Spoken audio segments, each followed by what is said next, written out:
Welcome to PCW news. ముందుగా headlines.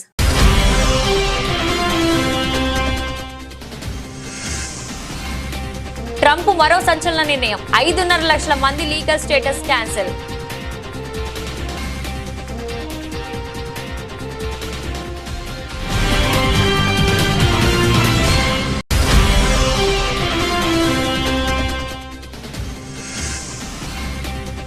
China దురాక్రమణకు భారత్ ఎన్నటికీ అంగీకరించబోదు. విదేశాంగ శాఖ సహాయ మంత్రి కీర్తివర్ధన్ సింగ్ స్పష్టీకరణ.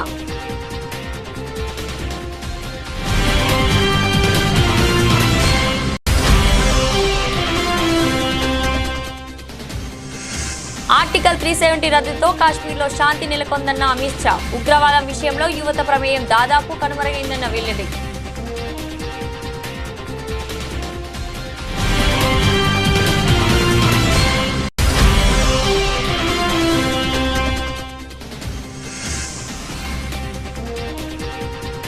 తక్కువ వడ్డీకి రుణాలు ఇవ్వండి, నాబార్డు చైర్మన్ ను కోరిన సీఎం రేవంత్ రెడ్డి.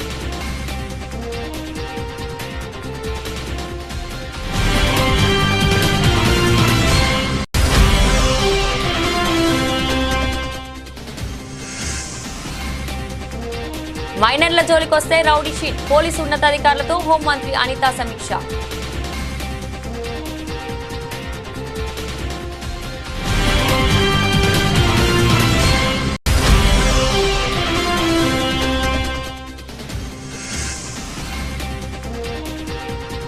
కేంద్ర ప్రభుత్వంపై మండిపడ్డ తెలంగాణ ముఖ్యమంత్రి. దక్షిణాది రాష్ట్రాలను చిన్న చూపు చూస్తుందన్న ఫైర్.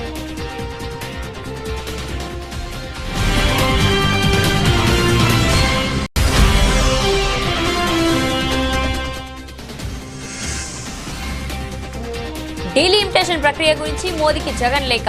జనాభా లెక్కల ప్రకారం డీలిమిటేషన్ లేకుండా చూడాలన్న జగన్.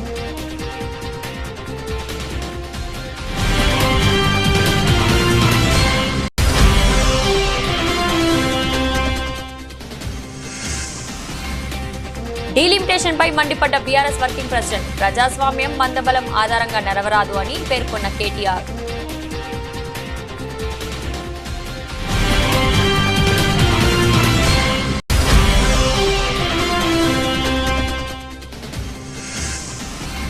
తెలంగాణలో అకాల వర్షం, వడగళ్ల బీభత్సవం.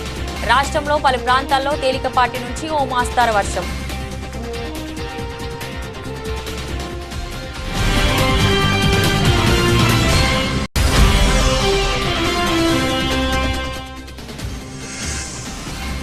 జూబ్లీహిల్స్ పెద్దమ్మ తల్లిని దర్శించుకున్న నటుడు శివరాజ్ కుమార్. తన సతీమణితో కలిసి అమ్మవారికి ప్రత్యేక పూజలు.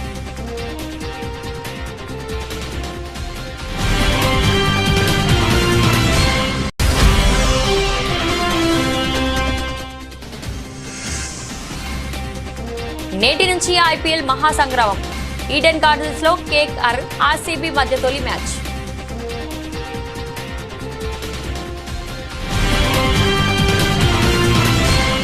డొనాల్డ్ ట్రంప్ రెండోసారి అమెరికా అధ్యక్షుడిగా బాధ్యతలు చేపట్టిన తర్వాత నుంచి వలసల విషయంలో కఠినంగా వ్యవహరిస్తున్నారు. ఇప్పటికే అక్రమ వలసదారులపై ట్రంప్ సర్కారు ఉక్కుపాదం మోపుతుంది. వారిని ఉద్దేశించి దేశం వెళ్లగొడుతున్న విషయం తెలిసిందే. ఇప్పుడు తాత్కాలిక వలసదారులపై ట్రంప్ కన్నెర చేశారు. దేశంలో తాత్కాలిక నివాస హోదాను రద్దు చేస్తున్నట్లు ప్రకటించారు. ఈ సంచలన నిర్ణయంతో క్యూబా, హైతీ, నికారాగ్వా, వెనిజులా దేశాలకు చెందిన దాదాపు 5.5 లక్షల మంది పౌరులు అమెరికా వీడనున్నారు. దాదాపు ఒక నెలలో వారిని దేశం నుంచి బహిష్కరించే అవకాశం ఉందని హోంల్యాండ్ సెక్యూరిటీ విభాగం శుక్రవారం తెలిపింది. ఈ ఆర్డర్ 2022 అక్టోబర్ నుంచి అమెరికాకు వచ్చిన 4 దేశాలకు చెందిన దాదాపు 5,32,000 మందికి వర్తిస్తుందని హోంల్యాండ్ సెక్యూరిటీ కార్యదర్శి క్రిస్టోనోయం తెలిపారు. ఏప్రిల్ 24తో వారి లీగల్ స్టేటస్ రద్దవుతుందని వెల్లడించారు. ఫెడరల్ రిజిస్ట్రేషన్ నోటీస్ ప్రచురించబడిన 30 రోజుల తర్వాత వారు తమ చట్టపరమైన హోదాను కోల్పోతారని తెలిపారు. కాగా యుద్ధం లేదా ఇతర కారణాలతో అనిశ్చిత నెలకొన్న దేశాలకు చెందిన పౌరులకు ఈ హోదా ద్వారా అమెరికాలో తాత్కాలిక నివాసం కల్పిస్తారు. సరిహద్దుల్లో చైనా దుందుడుకు వ్యవహార శైలిపై భారత్ మరోసారి మండిపడింది. తమ భూభాగాన్ని చైనా ఆక్రమించడాన్ని భారత్ ఎన్నటికీ అంగీకరించబోదని స్పష్టం చేసింది. కాగా సరిహద్దు వివాదం పరిష్కారానికి చర్చల దిశగా ప్రయత్నాలు జరుగుతుంటే చైనా మాత్రం కనువింపుకు పాల్పడుతుంది. లడఖ్ భూభాగంలో కొన్ని ప్రాంతాల్లో కౌంటీల ఏర్పాటు చేస్తుంది. ఈ విషయంపై ప్రతిపక్ష సభ్యులు పార్లమెంట్లో ప్రభుత్వాన్ని ప్రశ్నించారు. చైనా కౌంటీల నిర్మాణంపై కేంద్రానికి సమాచారం ఉందా అంటూ అడిగారు. ఈ ప్రశ్న విదేశాంగ శాఖ సహాయ మంత్రి కీర్తివర్ధన్ సింగ్ లిఖిత ఉద్దేశపూర్వకంగా సమాధానమిచ్చారు. కౌంటీలతో పాటు సరిహద్దు ప్రాంతాల్లో చైనా చేపడుతున్న అభివృద్ధి ప్రాజెక్టుల గురించి కూడా తమకు సమాచారం ఉందని వెల్లడించారు. భారత భూభాగాన్ని చైనా అక్రమంగా ఆక్రమించడాన్ని భారత ప్రభుత్వం ఎన్నటికీ అంగీకరించబోదని స్పష్టం చేశారు. చైనా పాల్పడుతున్న చట్టవిరుద్ధమైన బలవంతపు ఆక్రమణను భారత్ చట్టబద్ధం చేయబోదన్నారు. జమ్మూ కాశ్మీర్ లో ఆర్టికల్ 370 రద్దు తర్వాత ఉగ్రవాదం విషయంలో యువత ప్రమేయం దాదాపు కనుమరుగైందని కేంద్ర హోంమంత్రి అమిత్ షా రాజ్యసభలో చెప్పారు. యూపీఏ హయాంలో ఉగ్రవాదులను కీర్తించడంతో పాటు ఉగ్రవాదుల శవాలతో అంత్యక్రియలు జరిగేవని, ప్రస్తుతం ఉగ్రవాదులను హతమార్చిన చోటే పూడ్చిపెడుతున్నామన్నారు. 2004 నుంచి 2014 మధ్య 7,217 ఉగ్రవాద ఘటనలు జరిగితే 2014 నుంచి 2024 మధ్య 2,242 ఘటనలు జరిగాయన్నారు. ఉగ్రవాదం కారణంగా జరిగే మరణాల సంఖ్య 70% తగ్గిందన్నారు. ఉగ్రవాదాన్ని ఏమాత్రం ఉపేక్షించడం లేదని, యూరి పుల్వామా ఘటనల తర్వాత 10 రోజుల వ్యవధిలోనే సర్జికల్ ఎయిర్ స్ట్రైక్స్ జరిపి గట్టిగా బదిలిచ్చామన్నారు. 2024లో జమ్మూ కాశ్మీర్ అసెంబ్లీ ఎన్నికలు ప్రశాంతంగా జరిగాయన్న విషయాన్ని ఆయన గుర్తు చేశారు. अवंतीपुरा में 1828 करोड़ से बन रहा है. आईआईटी जम्मू में, आईआईएम जम्मू में, नीप श्रीनगर में है. मेडिकल कॉलेज पहले 4 थे, अब 15 है. नर्सिंग कॉलेज 15 और बनी है. एमबीबीएस की सीटें 500 थी, इसमें 800 हमने जोड़ी है. और पीजी की सीटें 667 थी, उसमें 297 नई जोड़ी गई. और नर्सिंग की सीटें मान्यवर 220 थी, इसको 2000 करने का काम भारतीय जनता पार्टी. और दुनिया देखती रह जाए. दुनिया के कई लोग उसको इंजीनियरिंग एडवेंचर मानते हैं. ऐसे इंफ्रास्ट्रक्चर के काम भी जम्मू कश्मीर में हुए. 9.25 किलोमीटर की बनिहाल सुरंग बनी. विश्व का सबसे बड़ा रेल ब्रिज चिनाब नदी पर जम्मू कश्मीर में बना. रेल नेटवर्क को उधमपुर, श्रीनगर, बारामुल्ला रेल लिंक से घाटी तक पहुंचाया गया. जोजुला सुरंग, जैडमोर सुरंग और मजबूती से हमारे इंफ्रास्ट्रक्चर को मजबूत करेगी. भारतीय सेना की रसद को भी क्षतिपूर्ति करेगी. जम्मू के लिए सेमी रिंग रोड बनाया. अखनूर पुंछ सड़क निर्माणाधीन है और 11,000 सर्किट किलोमीटर की नई एचटी लाइनें डालने का काम भी मान्यवर जम्मू हिसाब मांगते हैं.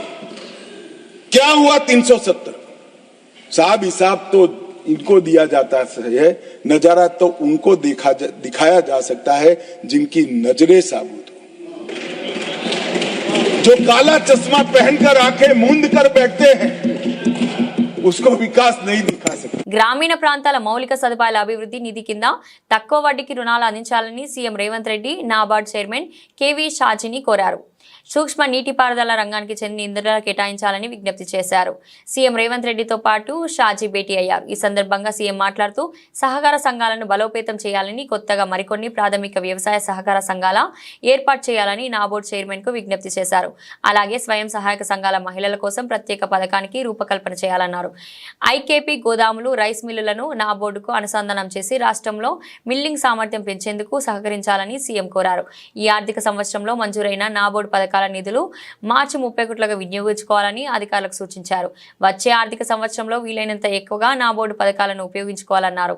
స్వయం సహాయక సంఘాలు అందించే సోలార్ ప్లాంట్ల నిర్వహణను నాబోర్డుకు అనుసంధానం చేయాలని రేవంత్ సూచించారు. కొత్త పంచాయతీలకు అనుసంధానం పెంచేలా చర్యలు తీసుకోవాలని విజ్ఞప్తి చేశారు. కొత్త జిల్లాలో కొన్ని డీసీబీలను ఏర్పాటు చేయాలని సీఎం షాజీ కోరారు. వ్యవసాయ, నీటిపారుదల, తాగునీటి సరఫరా, పాడి పరిశ్రమ అభివృద్ధి, ఆయిల్ ఫామ్, ఆహార శుద్ధి పరిశ్రమలు, ఉన్నత విద్యా, ప్రాథమిక ఆరోగ్య కేంద్రాలు, పశు వైద్య కళాశాలలు, పంట ఉత్పత్తుల సేకరణకు నాబోర్డు సాయం చేస్తుందని షాజీ వెల్లడించారు. మైనర్లపై ఎవరు నేరాలకు పాల్పడినా రౌడీ షీట్ ఓపెన్ చేయండి. ఇటీవల గన్నవరంలో మైనర్పై రేప్ కేసులో 8 మంది నిందితుల్లో 5 రౌడీ షీటర్లున్నారు. అటువంటి వారిపై ఉక్కుపాదం మోపండి అని పోలీసులకు హోంమంత్రి వంగలపూడి అనిత ఆదేశాలిచ్చారు.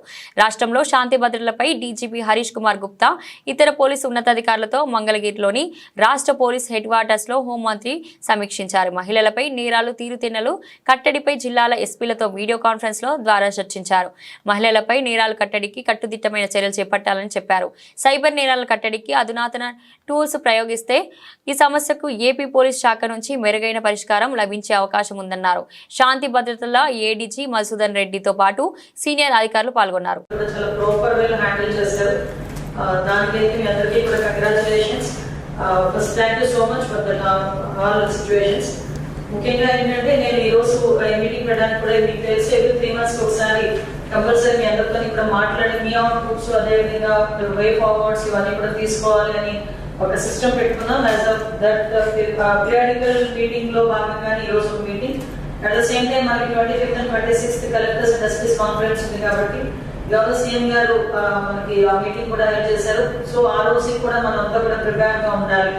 ఈ 2 ఇష్యూస్ మీద మీ అందరితో ఇక్కడ మాట్లాడడానికి రోజు మీ ముందుకు రావడం జరిగింది. ఫస్ట్ ఆఫ్ ఆల్ లాస్ట్ నేను కొంచెం చూసుకుంటే మాక్సిమం మనం డిపార్ట్మెంట్ లో లా అండ్ ఆర్డర్ విషయంలో మనకి 2 tasks అయిపోయాయి. ఫస్ట్ లా అండ్ ఆర్డర్ ని మనం కొంచెం కంట్రోల్ చేసుకోవటం, ఆ కేసెస్ అవి కొంచెం ఎక్కువగా రాకుండా చూసుకోవడం. కేంద్రంలోని ఎన్డీఏ కూటమి సర్కారు దక్షిణాది రాష్ట్రాలను చిన్నచూపు చూస్తుందని తెలంగాణ ముఖ్యమంత్రి రేవంత్ రెడ్డి ఆరోపించారు.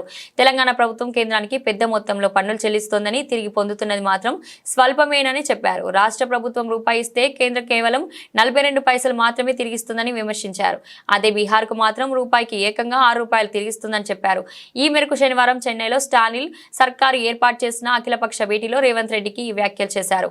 పన్నుల చెల్లింపు విషయంలో తెలంగాణతో పాటు తమిళనాడు, కర్ణాటకకు మాత్రమే అందుతున్నాయని తెలిపారు.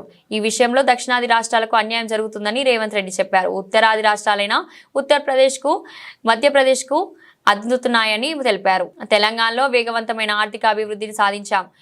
జీఎస్టీపీ తలసరి ఆదాయంలో అభివృద్ధి సాధించాం. తెలంగాణ సుపరిపాలనతో పాటు సంక్షేమ కార్యక్రమాలు అమలు చేస్తున్నాం. అభివృద్ధిలో రాణిస్తున్న తెలంగాణ వంటి రాష్ట్రాలకు రాజకీయ పరిమితులు చేస్తున్నాయి అని రేవంత్ రెడ్డి చెప్పారు. కేంద్ర ప్రభుత్వం ప్రతిపాదించిన డీలిమిటేషన్ కు తెలంగాణ వ్యతిరేకమని స్పష్టం చేశారు. ఈ విధానంలో పారదర్శకత లోపించిందని, దీనివల్ల రాష్ట్రాల మధ్య రాజకీయ అసమానత్వం ఏర్పడుతుందని రేవంత్ రెడ్డి చెప్పారు. దీన్ని కట్టడి చేయాల్సిన అవసరం ఉందని చెప్పారు. డీలిమిటేషన్ పేరుతో లోక్సభ సీట్లు పెంచవద్దని, ఈ సీట్ల పెంపుతో సంబంధం లేకుండా అంతర్గత డీలిమిటేషన్ చేపట్టాలని కేంద్రాన్ని డిమాండ్ చేశారు.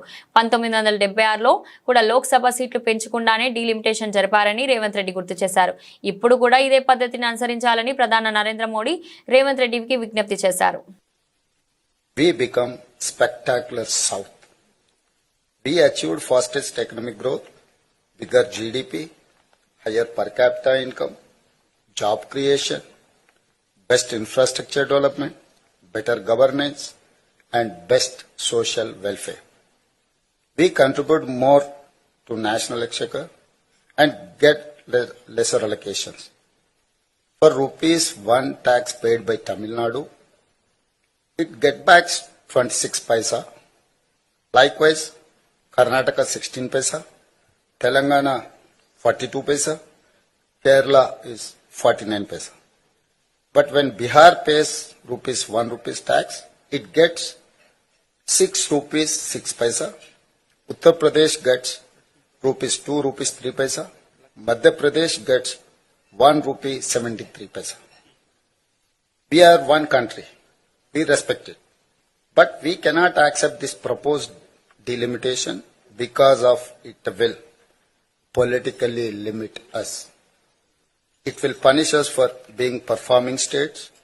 We have to stop BJP for implementing any unfair delimitation. Delimitation ప్రక్రియపై దక్షిణాది రాష్ట్రాల్లో ఆందోళన నెలకొన్న సంగతి తెలిసిందే. డీలిమిటేషన్ వల్ల ఉత్తరాది రాష్ట్రాల్లో లోక్సభ స్థానాలు పెరుగుతాయని, దక్షిణాది రాష్ట్రాలకు తీరని అన్యాయం జరుగుతుందనే ఆందోళన వ్యక్తమవుతుంది.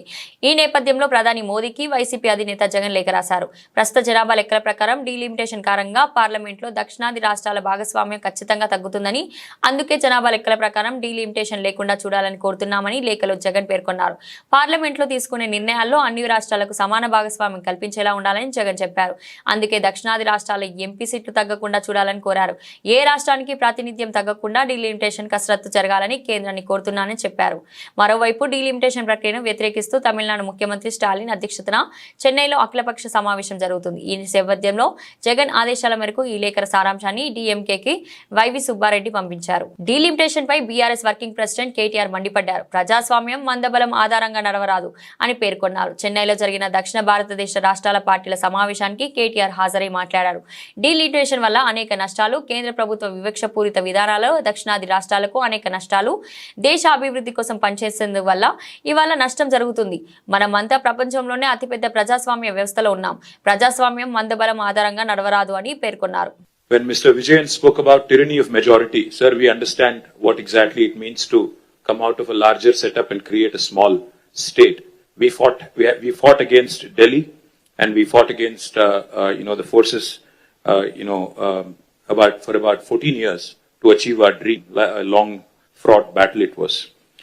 We of course draw a lot of inspiration from the people of Tamil Nadu on how to preserve our identity and fight for our rights in a federal setup, because the whole Dravidian movement is a beacon of light for all of us across the country in terms of fighting for our rights and fighting for our spirit. We of course also are aware that the 5 South Indian states are at the receiving end, as was enunciated by Shri Vijayan ji, Shri Revanth Reddy ji, and also eloquently by D.K. Shivkumar ji, of the union government's policies. Despite demonstrating robust growth across sectors, these states have been victims of apathy and discrimination. Let me remind all of us, we live in the world's largest democracy, India. But democracy should not become a mobocracy. We cannot let numbers dictate terms. We cannot let numbers dictate policies. YS Jagan హయాంలో ఏర్పాటు చేసిన medical కాలేజీలని కూటమి ప్రభుత్వం పీపీఏల పేరుతో సర్వనాశనం చేస్తున్నారని గుంటూరు జిల్లా వైఎస్ఆర్సీపీ అధ్యక్షులు అంబటి రాంబాబు ఆరోపించారు. సామాన్యులకు వైద్య అందకుండా చేయడం దుర్మార్గమని మండిపడ్డారు. పారిశ్రామిక రంగంలో వైఎస్ జగన్ తెచ్చిన పెట్టుబడుల సంగతి కూడా మండలిలో స్పష్టమైందన్నారు. ఆడుదాం ఆంధ్ర గురించి ఆరోపణలు చేసిన కూటమి నేతలు మండలిలో ప్రశ్నిస్తే మాత్రం అవినీతి జరగలేదని సమాధానం ఇచ్చారని పేర్కొన్నారు. మేము ఏర్పాటు చేసినటువంటి జగన్మోహన్ రెడ్డి గారి కాలంలో ఏర్పాటు చేసినటువంటి మెడికల్ కాలేజీలన్నింటినీ కూడా పీపీఏ పేరుతో వాటిని సర్వనాశనం చేసి సామాన్య ప్రజలకు అందుబాటు లేకోకుండా చేయాలనేటువంటి ప్రయత్నం చేయటం చాలా దురదృష్టకరం. ఇది దుర్మార్గమైనటువంటి విషయం, పేద ప్రజానీకానికి నష్టం చేసేటువంటి అంశం అని కూడా ఈ సందర్భంగా నేను చెబుతున్నాను. అది శాసనసభ ముఖంగానే వారు అంగీకరించారని కూడా ఈ విషయాన్ని నేను చెప్పదలుచుకున్నాను. ఇక పెట్టుబడుల విషయానికి వస్తే జగన్మోహన్ రెడ్డి గారు చాలా కంపెనీల్ని బయటికి పంపించేశాడు. పెట్టుబడి పెట్టాలంటే భయపడుతున్నారు. జగన్మోహన్ రెడ్డి గారి ప్రభుత్వం మళ్ళా తిరిగి వస్తుందా అని అడుగుతున్నారంట. లోకేష్ గారు చెప్పాడు, ఏమండి జగన్మోహన్ రెడ్డి గారి ప్రభుత్వం మళ్ళా తిరిగి రాదని గ్యారంటీ ఇస్తారా, అప్పుడు మేము పెట్టుబడి పెడతాం అంటానంట. అంటే వాళ్ళకి అర్థమైపోయింది ఈ ప్రభుత్వం ఉండదని. మళ్ళా చంద్రబాబు నాయుడు గారి ప్రభుత్వం పోయి, కూటమి ప్రభుత్వం పోయి జగన్మోహన్ రెడ్డి గారి ప్రభుత్వం వస్తుందేమో అనేటువంటి ఎక్స్ప్రెషన్స్ వారు చేస్తున్నారనే విషయాన్ని మనం ఇక్కడ తీసుకోవాలని కూడా మనవి చేస్తున్నాం. నేను మనవి చేస్తున్నా, జగన్మోహన్ రెడ్డి గారు ముఖ్యమంత్రిగా ఉన్నప్పుడు 5 సంవత్సరాలు పరిపాలన చేసినప్పుడు విశాఖలో గ్లోబల్ సమ్మిట్ గాని, దావోసులో పెట్టుబడుల ఒప్పందాలు గాని, అనేక ప్రముఖ సంస్థలు రాష్ట్రంలో పెట్టుబడులు పెట్టాయి. గ్రీన్ ఎనర్జీలో దేశానికి ఆదర్శంగా ఏపీ ప్రభుత్వం నిలబడింది అంటే జగన్మోహన్ రెడ్డి గారి 5 సంవత్సరాల పరిపాలనలో గ్రీన్ ఎనర్జీ మీద ఆయన పెట్టిన దృష్టి, పెట్టుబడుల మీద ఆయన పెట్టిన దృష్టి, దావోస్ లో ఆయన చేసినటువంటి ఒప్పందాలు అనేది చాలా చక్కగా ఈ శాసనసభ సందర్భంగా అర్థమైందని కూడా ఈ సందర్భంగా నేను చెప్తూ ఉన్నాను. ఇకపోతే ఆడుదాం ఆంధ్ర, ఎంత ఘోరం జరిగిపోయింది, ఎంత అన్యాయం జరిగిపోయింది, ఎంత అక్రమాలు జరిగిపోయినాయి, దీనిలో కోటాను కోట్ల మిగిలి కాజేశారు అని చెప్పేటటువంటి ప్రయత్నం చేశారు. కానీ చివరికి ఒక ప్రశ్నకు సమాధానం చెప్తే దానిలో ఏమీ జరగలేదు, అంతా బ్రహ్మాండంగా ఉందని సమాధానం చెప్పాల్సినటువంటి పరిస్థితి ఏర్పడింది. అంతేకాదు సాక్షి కోటాను కోట్ల రూపాయలు ఖర్చు పెట్టారు, కోటాను కోట్ల రూపాయలు ఇచ్చేశారు, అప్పనంగా దోచిపెట్టారు అని రాస్తారు ఈనాడులోను, ఆంధ్రజ్యోతిలోను, వాళ్ళకున్న పత్రికల్లోనూ. శాసనసభ ముఖంగా మరి దానికి సంబంధించినటువంటి మంత్రి గారు చెప్పాడు ఏమీ జరగలేదు, అంతా బ్రహ్మాండంగా జరిగిపోయింది అనేటువంటి పద్ధతుల్లో. పేపర్లో మాత్రం ఏదేదో రాసేటటువంటి కార్యక్రమాలు చేస్తున్నారు. హక్కుల కోసం తెలంగాణ నుంచి ఉద్యమ పొలికేక మొదలైందని బీఆర్ఎస్ ఎమ్మెల్సీ కల్వకుంట్ల కవిత అన్నారు. బహుజనుల హక్కుల కోసం దేశవ్యాప్తంగా ఉద్యమించాల్సిన అవసరం ఉంది. దేశవ్యాప్తంగా బీసీ ఉద్యమంలో తెలంగాణ జాగృతి మొదటి వరుసలో ఉంటుంది అని కవిత పేర్కొన్నారు. కొమరవెల్లి మల్లికార్జున స్వామి వారిని దర్శించుకున్న అనంతరం ఎమ్మెల్సీ కవిత మీడియాతో మాట్లాడారు.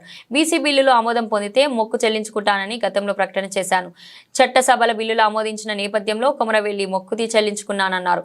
తెలంగాణ జాగృతి యునైటెడ్ పూలే ఫ్రంట్ డిమాండ్కు ప్రభుత్వం తలొగ్గి వేర్వేరు బిల్లును పెట్టింది. బీసీలకు 42% రిజర్వేషన్ కల్పిస్తూ బిల్లులు ఆమోదం పొందిన రీత్యా ప్రభుత్వం తదుపరి అడుగు వేయాలి.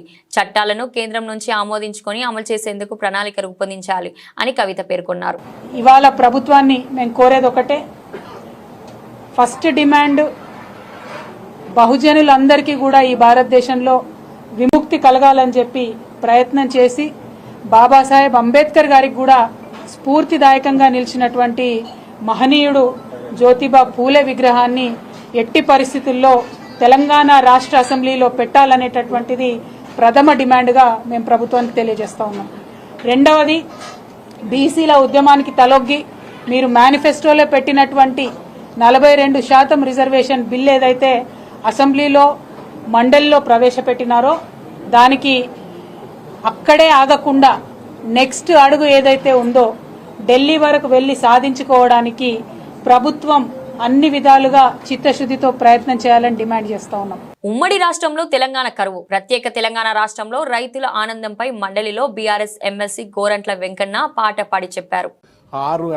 ఆరు అరకలు గట్టే పెద్ద రైతులు కూడా అరకటెద్దులమ్మి అరువుకిచ్చిరి పొలము. పేడ ఎరువు లేక భూమి సారం పోయి చూడసక్కని నేల మూడు వారిపాయ్.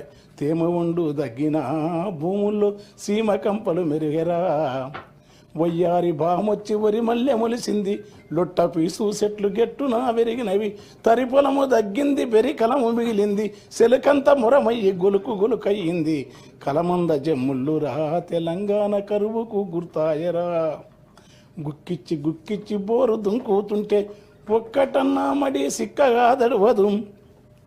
వంకాయ తోటేసి నొట్టి పోయిందిరా. మిరపనాటు కుంటె వరుపైనాదిరా. నాసుపచ్చని బావులా తెలంగాణ నా పరాళ్ళు దేలేరా.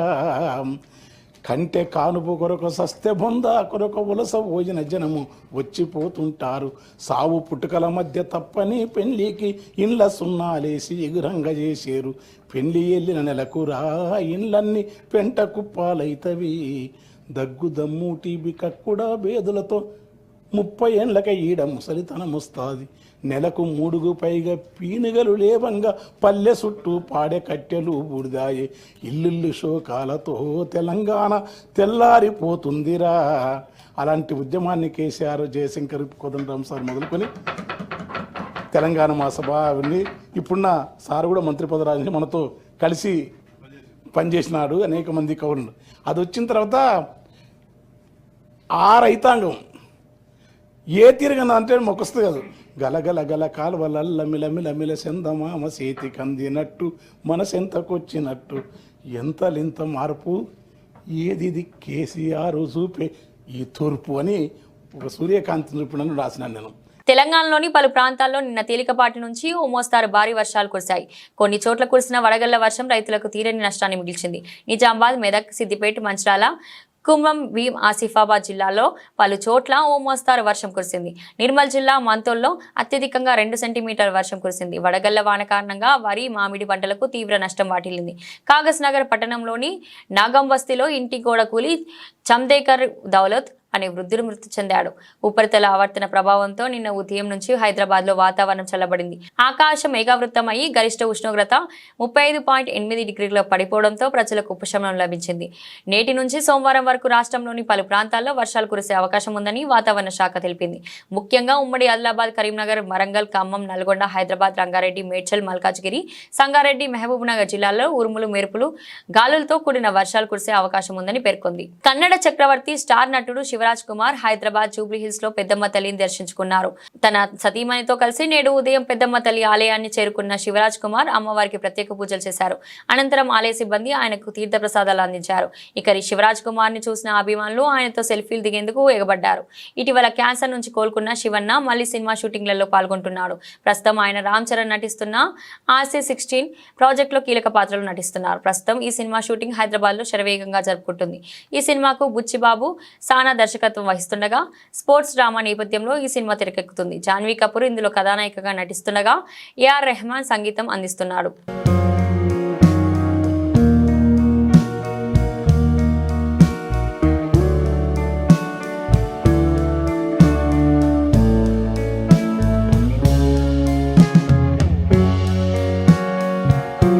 నేటి నుంచి మహాసంగ్రామానికి తెరలేవనుంది. క్రికెట్ ఫ్యాన్స్ పండుగగా భావించే ఈ ఇండియన్ ప్రీమియర్ లీగ్ IPL ఇవాళ ప్రారంభం కానుంది. అయితే 2008లో మొదటి సీజన్తో ప్రారంభమైన ఈ మహాసంగ్రామం ఈ ఏడాది 18వ సీజన్లోకి అడుగుపెట్టనుంది. ఈ రోజు ఈడెన్ గార్డెన్స్లో defending champion Kolkata Knight Riders Royal Challengers Bengaluru తలపడనున్నాయి. గత 17 ఎడిషన్లలో కలిపి అత్యధికంగా పరుగులు, అత్యధికంగా వికెట్లు, అత్యధికంగా సెంచరీలు, అత్యధికంగా సార్లు టోర్నీ విజేత, అత్యధిక సిక్సర్లు, అత్యధిక ఫోర్లు, అత్యధిక ప్లేయర్లు ఆఫ్ ది మ్యాచ్లు, అత్యధిక క్యాచ్లు, అత్యధిక టీమ్ స్కోర్లు ఇలా పలు విభాగాల్లో టాప్లో ఉన్న రికార్డులపై ఇప్పుడు మనం ఓ లుక్ ఇద్దాం. అత్యధిక పరుగుల record run machine Virat Kohli పేరిట ఉంది. మొదటి సీజన్ నుంచి RCBకి ఆడుతున్న విరాట్ ఇప్పటి వరకు 8004 రన్నులు చేశాడు. అత్యధిక వికెట్ రికార్డులను స్పిన్నర్ యుజేంద్ర చాహన్ కలిగి ఉన్నాడు. అతని పేరిట 205 IPL వికెట్లు ఉన్నాయి. అత్యధిక సెంచరీలు కోహ్లీనే బాదాడు. ఇప్పటి వరకు మొత్తం 8 శతకాలు సాధించాడు. అత్యధిక అర్ధ శతకాలు డేవిడ్ వార్నర్ నమోదు చేశాడు. అత్యధిక సార్లు టోర్నీ విజేతగా ముంబై, చెన్నై ఉన్నాయి. ఈ రెండు ఫ్రాంచైజీలు చెరో 5 సార్లు IPL టైటిల్ గెలిచాయి. అత్యధిక వ్యక్తిగత స్కోర్ యూనివర్సల్ బాస్ క్రిస్ గ్రేల్ 175. అత్యధిక సిక్సర్లు రికార్డు కూడా ఈ కరేబియన్ స్టార్ పేరిటనే ఉంది. తన IPL కెరీర్ మొత్తం 357 సిక్స్లు బాదాడు. ఇక అత్యధికంగా ఫోర్ల రికార్డులను శిఖర్ ధావన్ కలిగి ఉన్నారు. అతని పేరిట 768 IPL ఫోర్లు ఉన్నాయి. అత్యధికంగా ప్లేయర్ ఆఫ్ ది మ్యాచ్లు సాధించింది RCB మాజీ కెప్టెన్ AB డివిలియర్స్. ఇప్పటి వరకు అతని ఖాతాలో 25 POTM అవార్డులు ఉన్నాయి. అత్యధిక team score Sunrisers Hyderabad 287/3. అత్యధిక క్యాచ్ల రికార్డు విరాట్ కోహ్లీ పేరిట ఉంది. ఇప్పటి వరకు కోహ్లీ 114 క్యాచ్లు అందుకున్నారు. IPL అత్యధిక మ్యాచ్లు ఆడింది MS ధోని. ఇప్పటి వరకు అతడు 264 మ్యాచ్లు ప్రాతినిధ్యం వహించాడు. అత్యధిక మ్యాచ్లకు సారథ్యం 226 వహించింది కూడా MS ధోనియే. బులెటిన్ ముగించే ముందు హెడ్లైన్స్ మరోసారి.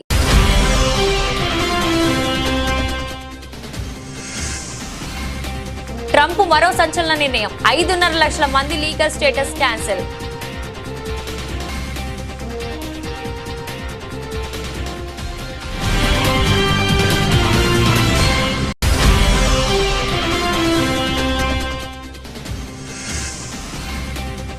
చైనా దురాక్రమణకు భారత్ ఎన్నటికీ అంగీకరించబోదు. విదేశాంగ శాఖ సహాయ మంత్రి కీర్తివర్ధన్ సింగ్ స్పష్టీకరణ.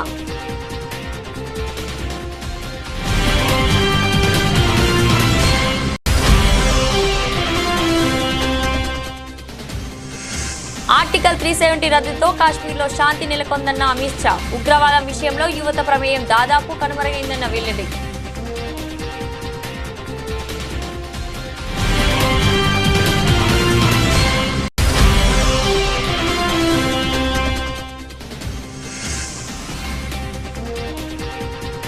తక్కువ వడ్డీకి రుణాలు ఇవ్వండి, నాబార్డు చైర్మన్ ను కోరిన సీఎం రేవంత్ రెడ్డి.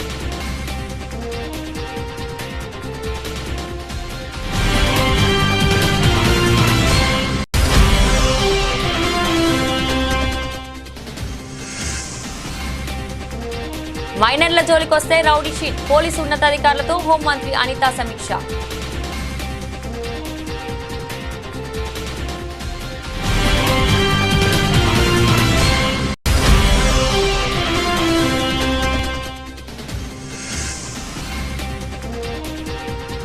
కేంద్ర ప్రభుత్వంపై మండిపడ్డ తెలంగాణ ముఖ్యమంత్రి. దక్షిణాది రాష్ట్రాలను చిన్న చూపు చూస్తుందన్న ఫైర్.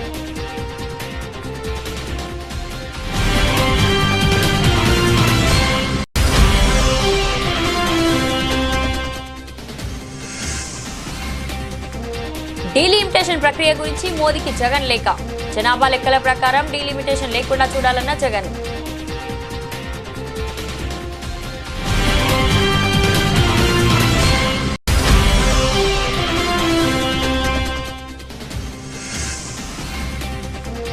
నోటిఫికేషన్ పై మండిపడ్డ బీఆర్ఎస్ వర్కింగ్ ప్రెసిడెంట్ ప్రజాస్వామ్యం మందబలం ఆధారంగా నెరవేరాదు అని పేర్కొన్న కేటీఆర్.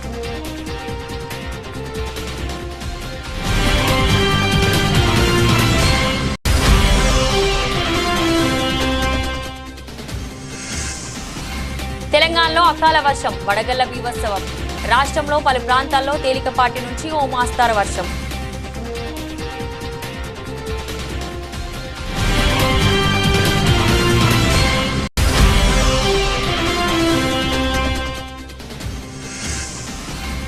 జూబ్లీహిల్స్ పెద్దమ్మ తల్లిని దర్శించుకున్న నటుడు శివరాజ్ కుమార్ తన సతీమణితో కలిసి అమ్మవారికి ప్రత్యేక పూజలు.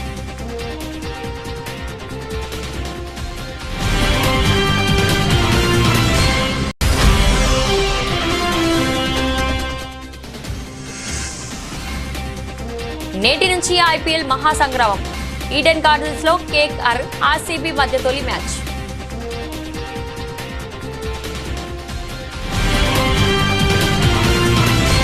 ఇది ఈ రోజు బులెటిన్. మరో బులెటిన్ లో మళ్ళీ కలుద్దాం.